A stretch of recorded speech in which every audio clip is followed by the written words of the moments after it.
Hi everyone, so today I have a very beginner friendly hair tutorial. I'm gonna show you guys how to do these braids in an easy way. These braids are very perfect for summer as we are preparing for summer.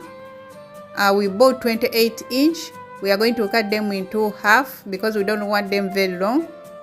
And also it is a cost-effective method. If you buy this 28-inch and you want just medium size, it is better.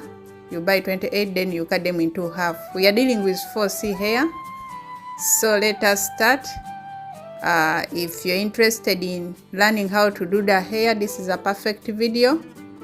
You can watch and see how we attach the braids, because that is the most part which disturbs people, attaching it. I've done it in a slow way. Whenever I'm attaching, I do it in a slow way such that you can understand better.